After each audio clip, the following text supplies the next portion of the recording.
Okay. Good morning. I'm Christine Baker, and my friend Nellie Holmes and we are the owners of Upper Canada Quilt Works and Quilt Works Studio. We are pattern designers, and we do a lot of work with connecting threads, and we've done a lot of work with Northcott. But our little online shop basically focuses on handwork. So we do lots of wool applique, punch needle, needle felting. I do a lot of rug hooking, all sorts of handwork, embroidery, and all that stuff.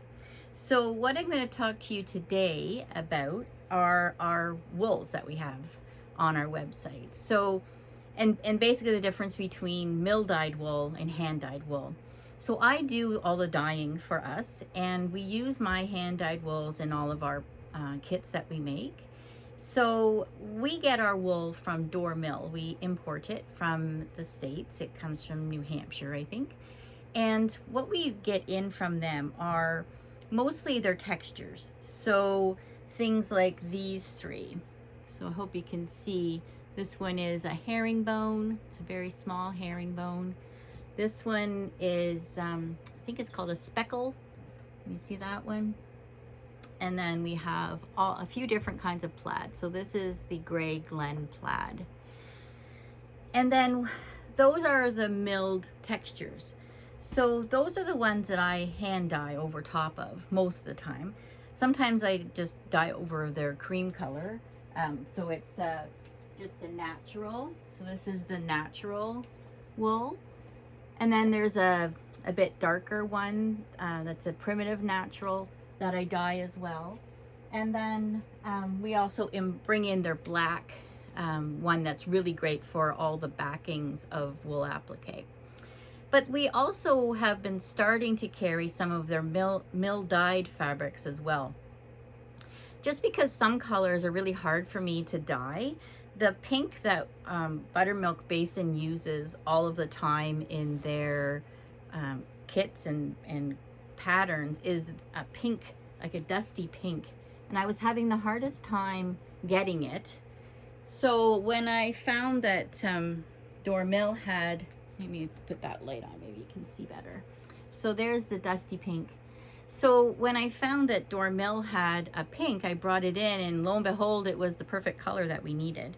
So each time I place an order for more wools to dye, I've been trying to bring in more of their mill dyed colors as well.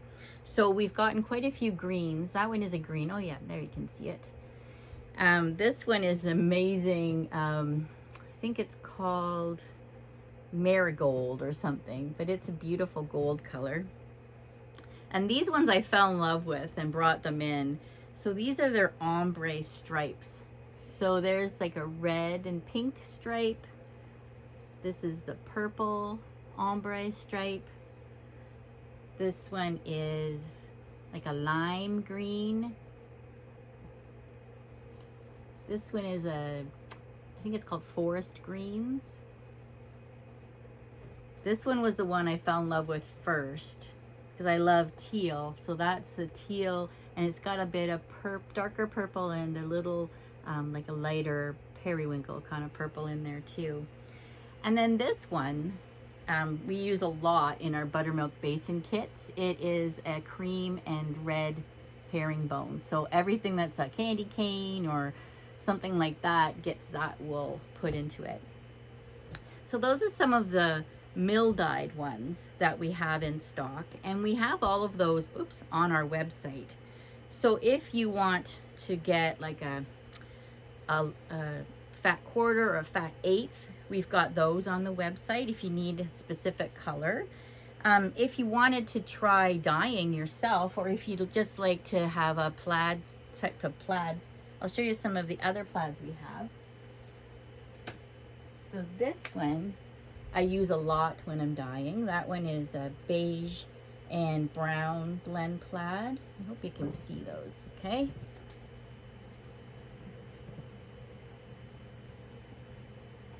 And these three I just brought in. I haven't even taken any off the bolt yet. So this one is a herringbone. No, it's a houndstooth, and it's a gray and brown and beige. Ooh, houndstooth.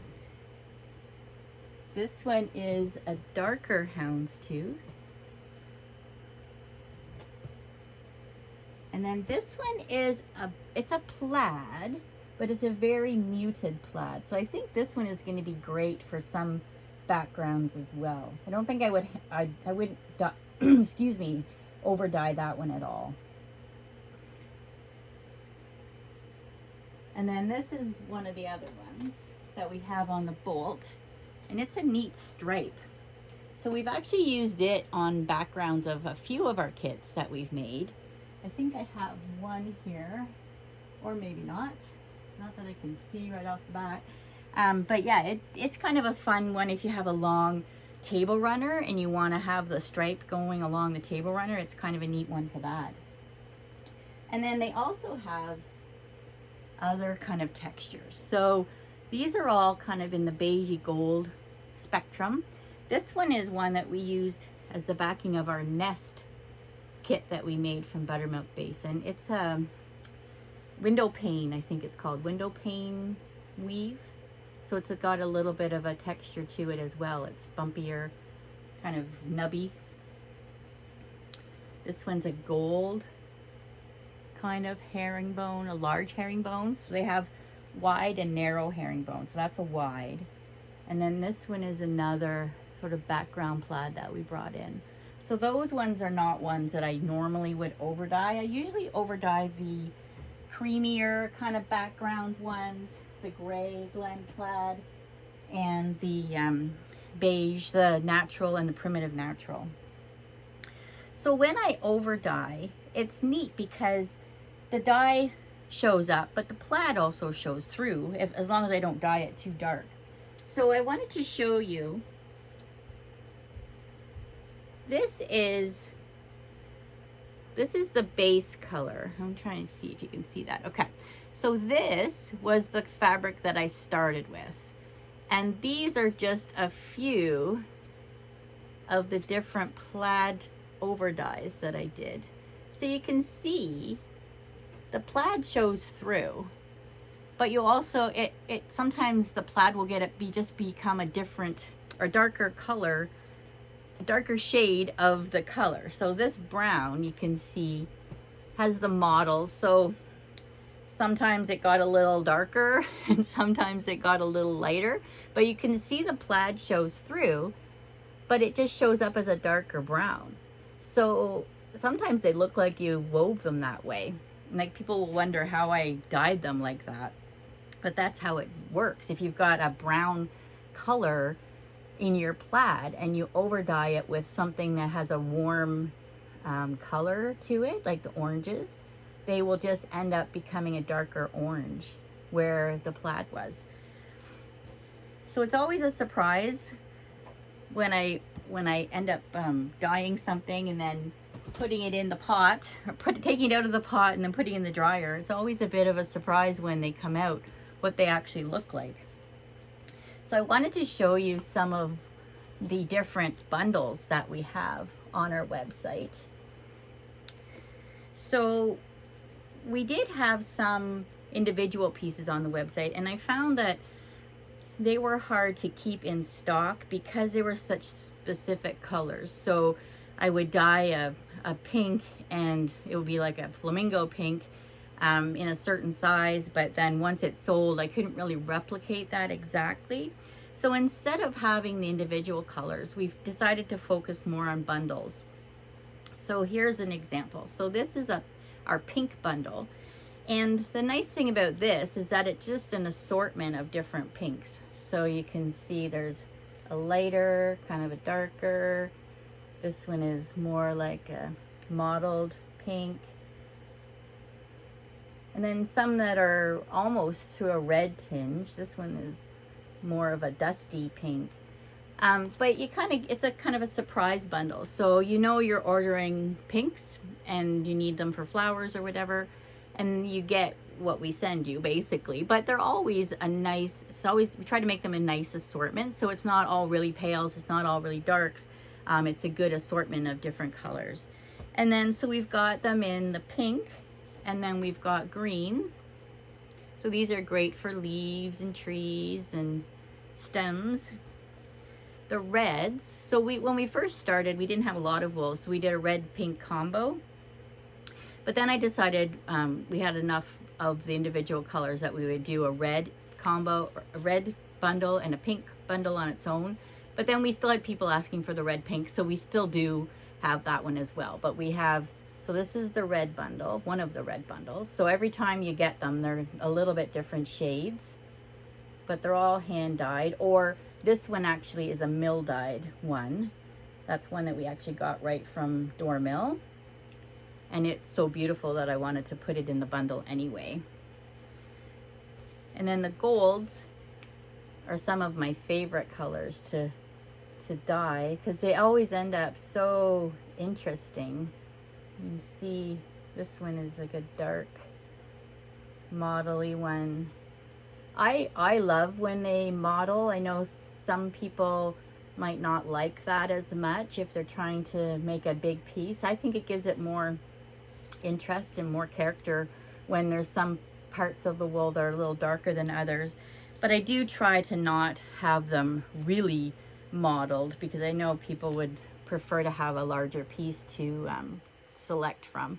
So then we've got the purples. We just added the purple bundle to our website a couple months ago, just because I desperately wanted to dye purples. So I was, and then we weren't really using them for our kits because it's not a color that Buttermilk Basin hardly ever uses. They're more into the reds, greens, golds, pinks. But I really loved love dyeing purple, so that's why we decided to make a purple bundle. And then the teals, like I said, teals are one of my favorites. So we've got some, this is that nice stripe that I showed you, and it's been over dyed with turquoise. And then there's another one of the hair of the houndstooth that's been dyed over with the turquoise. And this one was originally that natural color, so you can see how much dye it's got in it. And then we've got a blue assortment. So most of these are a dark blue and a light blue. Sometimes there'll be like a little bit of a teal shade to them, but they're mostly like navies and like robin's egg blue and all that. So that's the 6.5 by 8 inch bundle. So there's 8 pieces in each bundle, and they are $22. And then we have smaller bundles. So if you just need small colors, small pieces of each color, these ones are 8 pieces of 4 by 5, and they are $10 each. So we've got them all in the same colors. We do normally have a brown naturals bundle as well. I was just out of the large ones right at the moment, but we'll be making more. So there's all of the different colors all in the small bundle as well. I just love it when somebody orders a few of the bundles, different colors, and I go to pack their order and it looks like this in the bag. I just love that. So I wanted to show you as well some of the different projects that we've made using these wools, and some of the different things that the different colors can be used for. So this is one of Buttermilk Basin's welcome banners. So we have I think we have almost every month. We didn't get the July one in because it was very American, but we just didn't get that one. If somebody would like it, we can order it in and kit it. But you can see we've used that mottled color that I told you I like to over dye. There's one of the sheep made out of that one. There's that small herringbone used as a bird. And then this one, this nice gold, is one of the houndstooth ones that I over dyed into a gold color. So, and then this red's a hard color for me to dye. It takes a lot of dye to get a nice dark color with that. I always try to get a nice dark color and end up with a kind of a pinky color. So we did find Door Mill had some nice reds in stock. So I decided to order some of them and was quite pleased with how they came, what they look like when they came in. So most of our reds that we're going to be having in our kits will be probably one of these. They'll end up being a mill dyed wool, just because it's so hard to get that nice deep red color.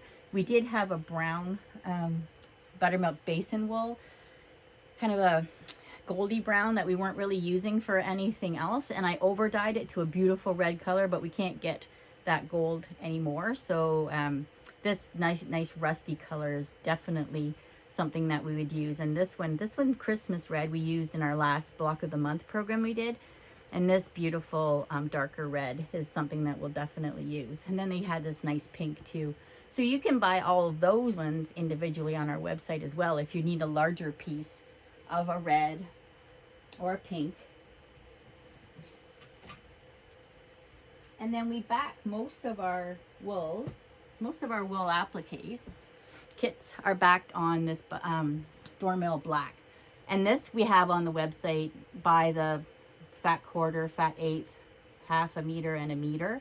And so this is a great weight for backing on penny rugs or any wall hangings and things. It's a little bit thicker than the other wools that we have, but it's not too thick to stitch through. And that's the one that they recommend for that type of project. This one is one of our kits that we have. Oops, where is it? So it's a primitive gatherings kit, so you can see there. So this one is actually on kind of a mill dyed green heather kind of color.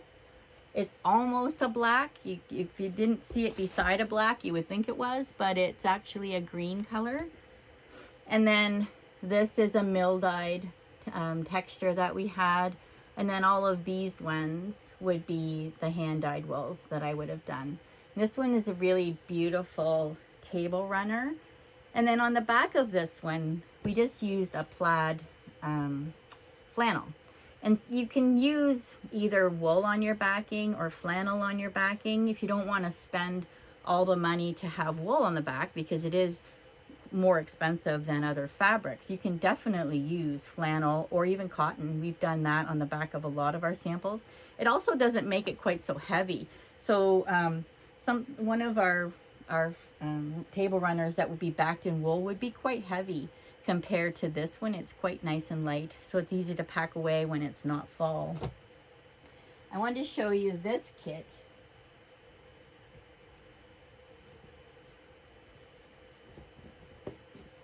It's got dog hair on it, of course. I have a big dog and he likes to shed. So this is a penny rug, and you can see it's got many different textures and colors in it. And I have a die cutting machine, so we actually make kits of this one that with the circles all pre-cut, so you don't have to do all of the freezer paper cutting for that.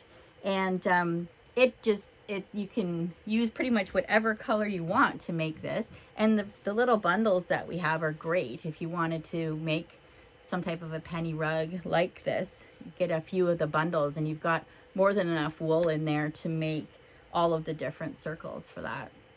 And that's a fun portable project because you can stick all these circles together and then just hand stitch each of these circles and these circles onto the big circle, and then later on stick them all down on the backing and stitch them that way. So if you want to take something like a little project with you to the cottage, or like on the road when you're going on a road trip, it's just nice and easy to stitch. You don't have to you could bring a few different colors of floss, you know, a red, a green, a gold, and a pink and a purple, but you could use pretty much any color you wanted on that.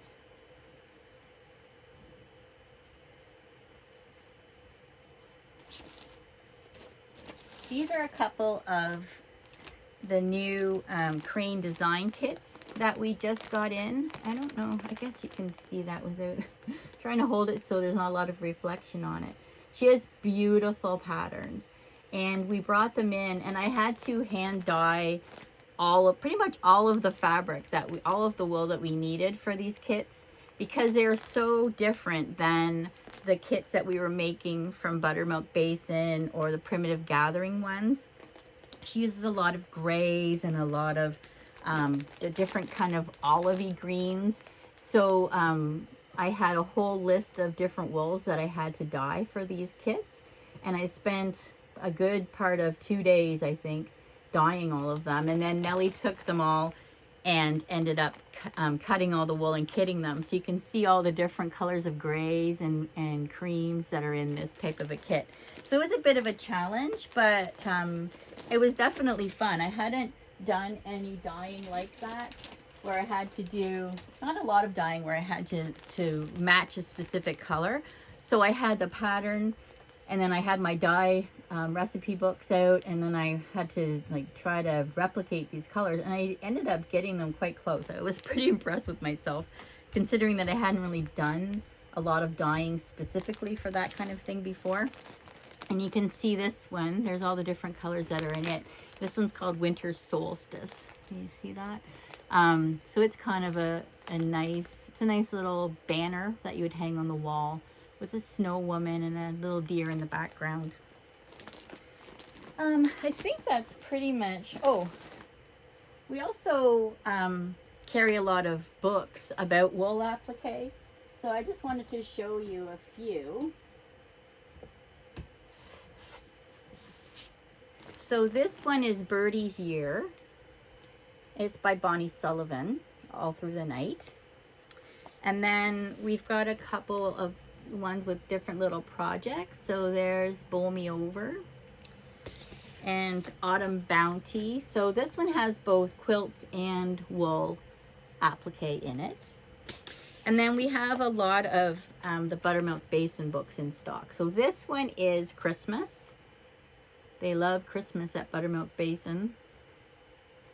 And then this is her newest one, the Harvest Pick of the Crop. So it's all fall projects.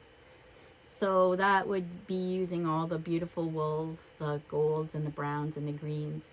And one thing we do at Quiltworks is if you have a project you've found in a magazine or in a book and you just need the wools for it, if you send us the fabric requirements, we will cut you a kit, a custom kit.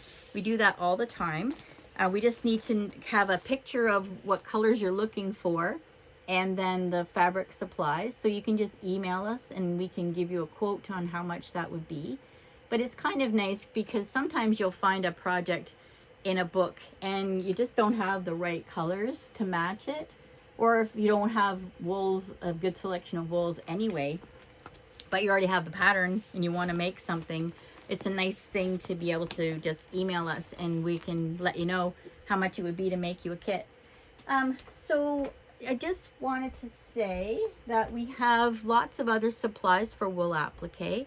We've got all the needles. We've got Valdani thread that looks amazing with hand-dyed wools.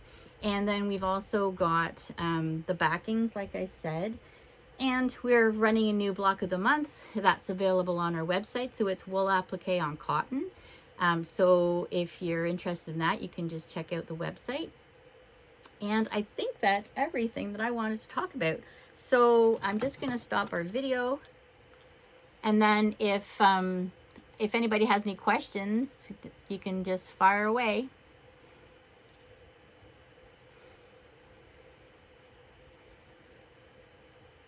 No? Okay. Well, thanks for joining me. I hope you're enjoying Quilt Canada. It's the last day, so make sure you look at all the quilts. And like I said, if you have any questions, you can definitely email us. There's a link on here on the website. And you can check out our website. It's www.uppercanadaquiltworks.com. And I hope you have a great day. Thank you.